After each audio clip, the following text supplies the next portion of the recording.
வினோத வாய்ஸ் நேயர்களுக்கு வணக்கம். நான் உங்கள் கிருஷ்ணவேல். இன்று மாலை நாம் இன்றைக்கி என்ன பார்க்க போகிறோம் அப்படின்னு பார்த்தீங்கன்னா, 2 நாட்களுக்கு முன்பாக வெளிவந்திருக்கக்கூடிய ஹேமா கமிஷன் அப்படின்ற ஒரு கமிஷனோட அறிக்கை. இந்த அறிக்கை 2019 சப்மிட் பண்ணிட்டாங்க. பினராயி விஜயன்ட்ட முதல்வர்கிட்ட கொண்டு போய் சப்மிட் பண்ணிட்டாங்க. ஆனால் அந்த அறிக்கையை வெளிவர விடாமல் கடந்த 5 ஆண்டுகளாக 4 ஆண்டுகளுக்கு மேலாகன்னு வச்சிங்களேன் போட்டு ஏகப்பட்ட ப்ரெஷர் கொடுத்துருக்காங்க. இன்றைக்கி தான் அந்த அறிக்கை வெளியே வந்திருக்கு. அது என்ன அறிக்கை அப்படிங்கிற செய்திகளை தான் நாம் இன்றைக்கி பார்க்க போகிறோம். அப்புறம் நண்பர்களே, புத்தகம் வாங்குவதற்கான வழக்கமான ஒரு கோரிக்கை. நம்ம இந்த வினோத வாய்ஸ் சேனல் மானிட்டைஸ் ஆகிடுச்சு, எல்லாம் உங்கள் அன்பின் ஆதரவும் காரணமாக. அதனால் இப்போ இதில் விளம்பரங்கள் வருது. ஆனாலும் இந்த விளம்பரங்களின் மூலம் வரக்கூடிய வருமானம் நம்ம கேஆர்வி சேனலில் வந்த அளவுக்குலாம் ஒன்றும் வராது. அதோட கம்பேர் பண்ணால் 1/10 பங்கு வந்தாலே ஜாஸ்தின்னு வச்சிங்களேன். உங்கள் ஆதரவு தொடர்ந்து எங்களுக்கு வேண்டும். புத்தகங்கள் வாங்கினீங்கன்னா அதை கொண்டு இந்த சேனலை நடத்துவதற்கு இன்னும் கொஞ்சம் சிறப்பாக நடத்தலாம். செய்திகளையும் இன்னும் அழகாக சேகரித்து கொடுக்கலாம். ஸோ இல்லை சார், பணம்லாம் கேட்காதீங்க சார். நம்ம பணம்லாம் கேட்குறது கிடையாது. நம்ம கேட்குறது என்ன கேட்போம், புத்தகங்கள் வாங்கி அதன் மூலமாக வருவாயை வைத்து நடத்துகிறோன்னு தான் சொல்கிறோம்.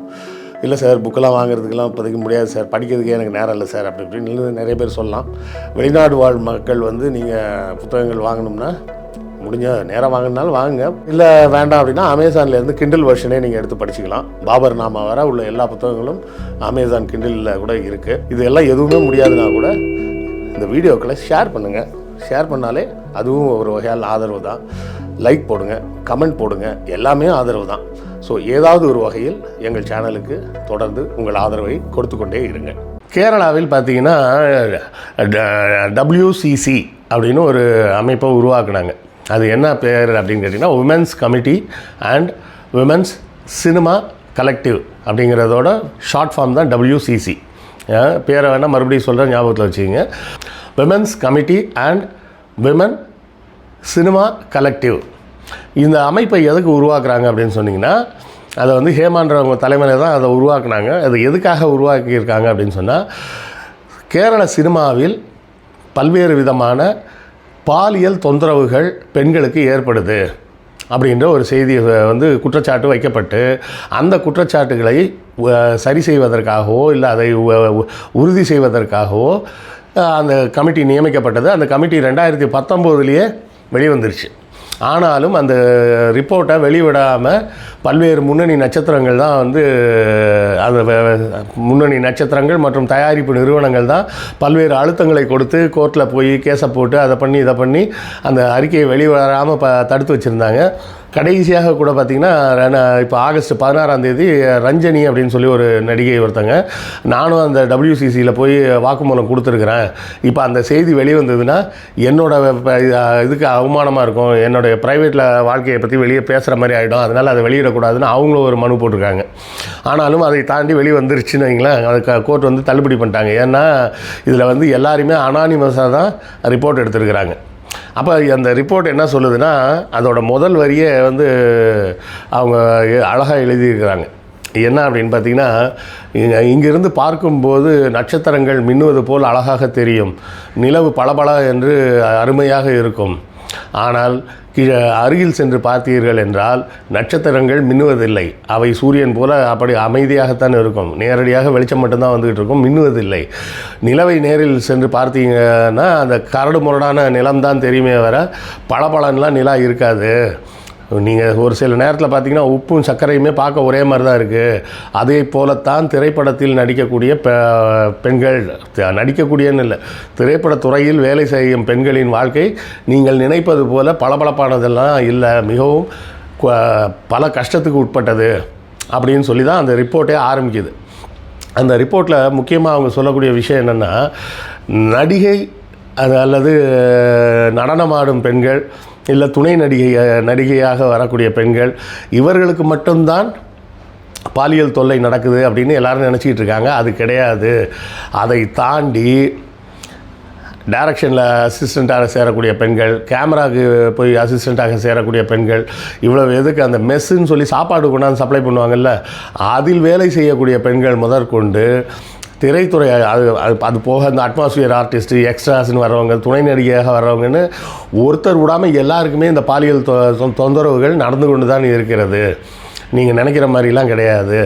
எல்லாரையுமே மிரட்டுறாங்க. அதாவது இப்போ ஒரு துணை நடிகையாக இருப்பாங்க, அவங்க கூப்பிட்டு என்ன சொல்கிறது, நீ என் கூட படுத்துனா தான் நான் உன்னை வந்து அந்த டயலாக் பேசுகிற போர்ஷனுக்கு உன்னை போடுவேன், இல்லைனா சும்மா சைடில் நிற்கிற கேரக்டராக தான் போடுவேன் அப்படின்னு மிரட்டுறது தான். யார் முதற்கொண்டு? எல்லாரும் அப்படின்னு சொல்கிறாங்க. அந்த ரிப்போர்ட் வந்து பல பெண்களை நேரில் சந்தித்து அவங்க பெயர் விவரமெல்லாம் வெளிவிடாமல் அவங்கள்ட்ட உண்மையான விஷயங்களை பூரா கேட்டு பதிவு பண்ணிவிட்டு அதன் பிறகு தான் இந்த ரிப்போர்ட் தயார் செய்யப்பட்டுள்ளது. அப்போ இந்த ரிப்போர்ட்டில் இருக்கிற விஷயம்லாம் உண்மையாக இருக்குமா? பெரிய நடிகராக இருக்கிறவங்க அவங்களுக்கு என்ன சார், அவங்க போய் இந்த மாதிரிலாம் ஒரு சாதாரண எக்ஸ்ட்ரா நடிகைகிட்டலாம் போய் பாலியல் தொந்தரவு கொடுப்பாங்களா அப்படின்லாம் சில பேர் கேட்பாங்க. அப்படிலாம் கிடையாது. பாலியல் தொந்தரவு கொடுக்கறதுன்னு ஒருத்தன் முடிவு பண்ணிட்டான் அப்படின்னா அவன் யாரையும் பார்க்க மாட்டான், எல்லார்ட்டையும் அந்த மாதிரி தான் பார்ப்பான். அந்த மாதிரி தான் அவனோட கண்ணோட்டம் இருக்கும். உதாரணத்துக்கு பார்த்திங்கன்னா இந்த அமெரிக்காவில் மீ டூ அப்படின்னு சொல்லி ஒரு இயக்கம் தோன்றுச்சு பார்த்திங்களா. திடீர்னு எல்லா நடிகைகளும் வந்து எனக்கும் நடந்தது அப்படின்னு சொல்லி அவர்கள் ஆரம்ப கட்டத்தில் எத்தனை வகையான பாலியல் தொந்தரவுக்கு ஆளாக்கப்பட்டார்கள் அப்படின்னு சொல்லி வெளிவந்தது பார்த்திங்களா. அந்த குற்றச்சாட்டில் முக்கியமான அடிப்பட்ட ஒரு பேர் வந்து என்னென்னா கெவின் ஸ்பேசின்னு பேர். நீங்கள் வேணால் தேடி பாருங்கள், கெவின் ஸ்பேசி. நீங்களே பல ஆங்கில படங்கள்லாம் அந்த ஆளை பார்த்துருப்பீங்க. அவ்வளோ ஒரு நல்ல நடிகர், முன்னணி நடிகர் வேறு. அவர்லாம் இதில் ஈடுபட்டிருப்பாரா அப்படின்னா அப்போ தான் ஹாலிவுட்டே திரும்பி பார்த்தது ஆச்சரியமாக. என்னடா இவன்லாம் இந்த மாதிரி ஒரு வேலையை செஞ்சானா அப்படின்ற அந்த அதிர்ச்சி நீங்காமல் அவங்க இருக்கிறாங்க ஹாலிவுட்டில். இப்போவும் அவங்க அதை பற்றி பேசும்போது கெவின் ஸ்பேசியா அப்படியா அப்படின்னு, ஏன்னா அந்த பேரோட வெளியிட்டாங்கன்றதுனால அந்த பேர் வெளிவந்துருச்சு.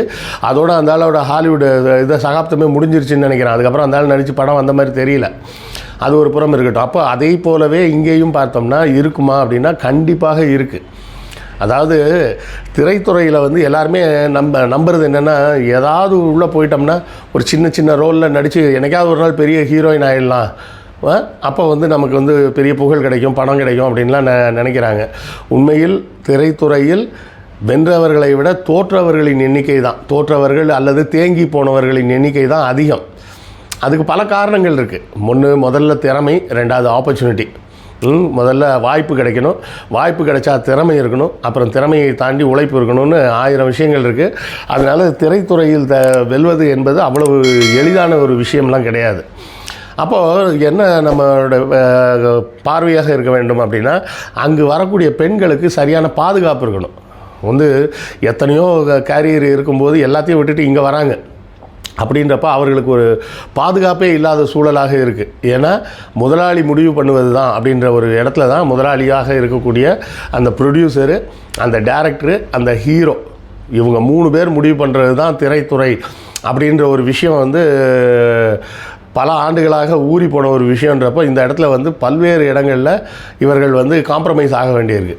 இது வந்து யார் அளவுக்கு தொந்தரவு கொடுத்துருக்குறாங்க அப்படின்னு சொன்னால், யாரோ முகம் தெரியாத நடிகைகள் அப்படின்லாம் கிடையாது. சரத்குமாரோட பொண்ணு இருக்காங்க பார்த்தீங்களா, வரலட்சுமி, அவங்க ஒரு பேட்டியில் கொடுத்தாங்க. நான் வந்து சரத்குமார் என்று சுப்ரீம் ஸ்டார்னு அறியப்படக்கூடிய முன்னணி கதாநாயகர்களில் ஒருவராகிய சரத்குமாரின் மகளாக இருந்தாலும் கூட என்னிடமே வந்து கவுச் காஸ்டிங் பற்றி கேட்குறாங்க அப்படின்னு. கவுச்னா ஒன்றும் இல்லை, சோஃபா. அதாவது தயாரிப்பாளரோட சோஃபாவில் வச்சே வேலையை முடிச்சுக்கிறதுன்ற மாதிரி அதை ஒரு சிம்பாலிக்காக சொல்கிறது தான் கவுச் காஸ்டிங் அப்படின்னு. கவுச் காஸ்டிங்கை பற்றி யார்கிட்ட பேசணும் அப்படின்னு என்கிட்டே கேட்குறாங்க, என்னோட இவங்கள்ட்டே கேட்குறாங்க. அதாவது மேனேஜர் மாதிரி பிஏ மாதிரி வச்சுருப்பாங்கல்ல, அவங்கள்ட்டே கேட்குறாங்க. அப்போது ஒரு பிரபலமான பின்னணி இருந்தாலும் கூட திரைத்துறை இப்படி தான் இருக்குது அப்படிங்கிறது தான் வேதனையான ஒரு விஷயம். அப்போ இதில் வந்து யாரோ முகம் தெரியாத பெண்கள் இல்லை பிரபலமானவங்க அப்படின்ற வித்தியாசம்லாம் எதுவுமே இல்லாமல் பெண்கள்னாலே படுக்கைக்கு அழைப்பது அப்படிங்கிறது திரைத்துறையில் ஒரு வாடிக்கையாக இருக்குது, தினசரி வேலையாகவே இருக்குது. ஆங்கிலத்தில் பிஸ்னஸ் ஆஸ் யூஷுவல் அப்படிம்பாங்க. எப்போதும் போல் வேலை நடந்துக்கிட்டு இருக்குது அப்படின்னு சொல்கிறத வந்து பிஸ்னஸ் ஆஸ் யூஷுவல் அப்படிம்பாங்க. அதை போல் இதை வந்து ஒரு சாதாரண ஒரு நடவடிக்கையாக மாற்றி வச்சுருக்கிறாங்க அப்படிங்கிறத இந்த கமிட்டி பதிவு பண்ணியிருக்கு. அடுத்தால பார்த்திங்கன்னா இன்னொன்று முக்கியமான விஷயம் சொல்கிறாங்க. வெளியே பல அவுட்டோர் ஷூட்டிங்லாம் போகும்போது முக்கியமாக டாய்லெட் பிரச்சனை வந்து பெரிய பிரச்சனையாக இருக்குது அப்படின்றாங்க.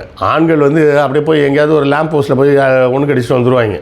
பெண்கள் என்ன பண்ணுவாங்க, அப்படி அவங்களால டக்குன்னு போய் எங்கேயும் போய் உட்காந்து போயிட முடியாது.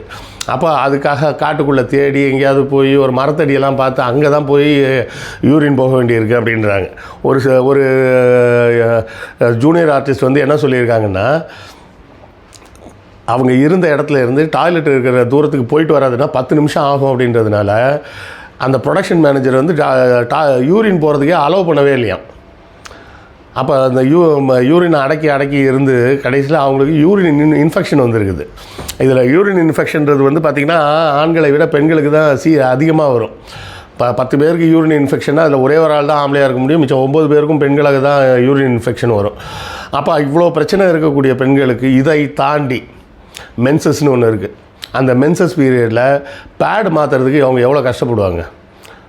யூரின் போகிறதாவது ஒரு மரத்தடியில் போய் டக்குன்னு போயிட்டு வந்துடுவாங்கன்னு கூட வச்சுப்போம், அதுவே கஷ்டம். பேடு மாற்றுறதுக்கு எவ்வளோ கஷ்டப்படுவாங்க, அதெல்லாம் வந்து பெண்களுக்கு தான் தெரியும். அதுக்காக நல்ல வேளை இவங்க வந்து ஹேமான்ற ஒரு பெண்மணி தலைமையில் தான் அந்த கமிட்டியை போட்டாங்கன்றது வந்து ஒரு பாராட்டக்கூடிய ஒரு விஷயம். அப்போ பெண்களுக்கு வந்து பாலியல் ரீதியாகவும் தொல்லை கொடுக்குறாங்க. அது போக அவர்களின் உடல் உபாதைகளுக்கு கூட சரியான ஒரு தீர்வு இல்லாத அளவுக்கு தான் இந்த ப்ரொடக்ஷன் யூனிட்டே வச்சுருக்கிறாங்க. அப்போ இதுக்கெல்லாம் தீர்வு என்ன? இதுக்கு தீர்வே இல்லையா அப்படின்னு கேட்டிங்கன்னா இருக்குது. என்கிட்டயே ஒரு ஐடியா இருக்குது. முடிஞ்சால் திரைத்துறையில் அரசாங்கம் பரிசீலிக்கட்டும். இப்போது நீங்கள் இந்த திரைப்படங்கள்லாம் பார்க்கும்போது பார்த்திங்கன்னா முதல்லையே ஒரு கார்டு ஒன்று போடுவாங்க.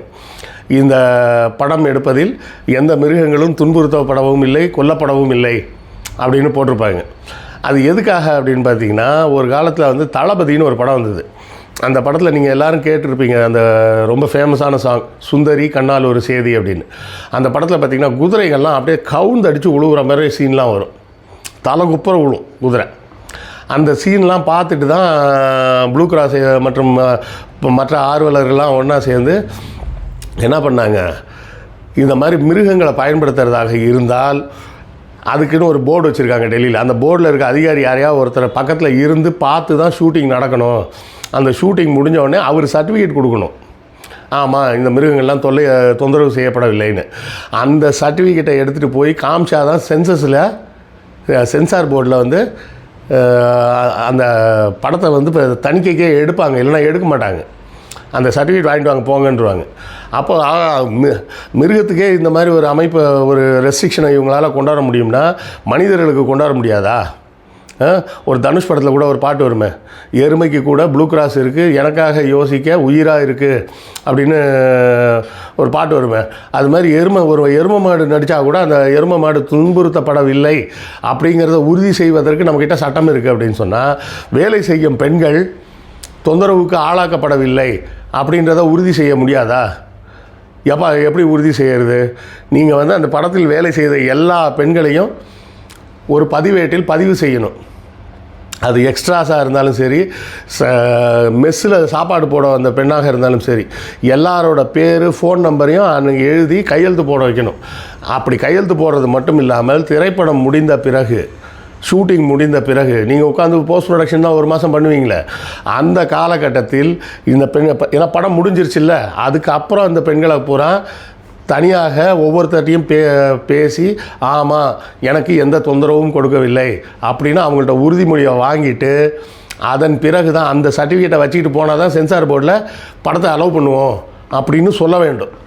அப்படி சொன்னாங்கன்னா தான் இந்த பாலியல் தொந்தரவுகள் குறையும். அப்போ இது எப்படி ஆகிடும்னா, உங்களுக்கு எதுக்கு சார் சினிமாவுக்கே தான் போகணுமா அப்படின்லாம் கேட்கக்கூடாது. அதெல்லாம் முட்டாள்தனமான கேள்வி. பெண்கள் அவங்க விருப்பப்பட்ட துறைக்கு அவங்க போவாங்க. அவங்க போகணும் அப்படின்னு சொன்னால் அதுக்கு சட்டத்திட்டங்கள் வந்து பாதுகாப்பு கொடுக்கணும். புரியுதுங்களா? 2 பேர் விருப்பப்பட்டு போகிறாங்கன்றது வந்து வேறு விஷயங்க. இங்கே திரைத்துறையில் அவங்களும் ஓகே சொல்லி தானே வராங்கன்னெலாம் நம்ம பேசக்கூடாது. இங்கே அதிகாரத்தில் இருப்பதன் காரணமாக அந்த அதிகாரத்துக்கு பயந்து தான் அவங்க போகிறாங்க. அந்த காம்ப்ரமைஸுக்கு பண்ணிக்கிறாங்க. அந்த அதிகாரம் இல்லைன்னா காம்ப்ரமைஸ் பண்ணுவாங்களா? யாரோ ஒரு இயக்குனர் இருக்கார், இல்லை யாரோ ஒரு ஹீரோ இருக்கார், சும்மா இருக்கும்போது ஒரு ஹீரோயின் வந்து எனக்கு உங்களை பிடிச்சிருக்கு, உங்கள் கூட நான் வரட்டுமா அப்படின்னு கேட்பாங்களா? அப்படி கேட்டாங்கன்னா அது காதல், அது வேறு விஷயம். இந்த ப்ராஜெக்ட் நடந்துக்கிட்டு இருக்கும்போது தானே அவங்க கூப்பிட்டா சரின்னு சொல்ல வேண்டிய கட்டாயத்துக்கு ஆளாகிறாங்க. அப்போ இந்த இடத்தில் வந்து இருப்பது செக்ஸ் இல்லை, பவர், அதிகார துஷ்பிரயோகம். இது செக்ஷுவல் அப்யூஸ் மட்டும் இல்லை, அதிகார துஷ்பிரயோகம்னு சொல்லணும். அப்யூஸ் ஆஃப் பவரும் கூட சேர்ந்தது தான் இது. அப்போ இந்த விஷயத்தில் அரசாங்கம், கேரள அரசாங்கம் முன்னெடுத்திருக்கு. இதை தமிழக அரசும் முன்னெடுக்க வேண்டும். ஆந்திராவில் எல்லா சினிமா இண்டஸ்ட்ரியிலையும் இருக்கக்கூடிய அந்தந்த மாநில அரசாங்கங்கள் இதற்கு ஒரு முன்னெடுப்பை எடுத்து இதுக்கு ஒரு கமிட்டியை போட்டு இந்த கமிட்டிலையும் ரிப்போர்ட் வாங்கினா தான் சென்சார் போர்டில் அலோவ் பண்ணுவோம் அப்படின்னு சொல்லி நாடு முழுக்கவே ஒரு சிஸ்டத்தை உருவாக்கணும். நாடு முழுக்க நீங்கள் எந்த மொழியில் படம் எடுத்தாலும் ஒரு கோழியை கூட நீங்கள் துன்புறுத்த முடியாது அப்படின்றதுக்கு ஒரு உறுதி செய்யப்பட்ட ஒரு விஷயம் இருக்கும்போது, அதை போலவே பெண்கள் தொந்தரவுக்கு ஆளாக்கப்படவில்லை அப்படிங்கிறதையும் உறுதி செய்யணும். அப்படி தொந்தரவுக்கு ஆளாக்கப்பட்டாங்கன்னா யார் பண்ணாங்களோ அந்த ஆளை தண்டிக்கப்பட வேண்டும். புரியுதுங்களா? ஸோ இல்லைனா அந்த படத்தை வெளியிட அனுமதிக்கக்கூடாது. அப்போ பல கோடி போட்ட அந்த முதலாளி வந்து கேர்ஃபுல்லாக இருப்பார்ல, அந்த முதலாளி கேர்ஃபுல்லாக இருந்தாலே கீழே வர எல்லோரும் ஒழுங்காகிடுவாங்க. முதலாளியே இந்த வேலையை பண்ணும்போது தான் முதலாளி பண்ணுறாரு, டைரக்டர் பண்ணுறாரு, ஹீரோ பண்ணுறாருன்றப்ப தான் வரிசையாக கீழே வர லைட் பாய் வர எல்லாருமே இந்த வேலையை செய்கிறாங்க அப்படின்றத நாம் பார்க்க வேண்டியது. இதில் வந்து பெரிய வேலை சின்ன வேலைன்னெலாம் எதுவும் கிடையாது. இது பூரா ஆம்பளைங்க பண்ணுற அட்டூழியங்கள். இதுக்கு சரியான ஒரு தீர்வை கேரள அரசாங்கம் செய்ய வேண்டும். அதை போலவே அந்த வழியில் தமிழக அரசும் இதற்கு ஏதாவது செய்ய வேண்டும். செஞ்சால் தான் இந்த பெண்கள் வந்து திரைத்துறையில் கொஞ்சம் நிம்மதியாக வேலை செய்ய முடியும். அடுத்த காணொலியில் சந்திப்போமா? நன்றி, வணக்கம்.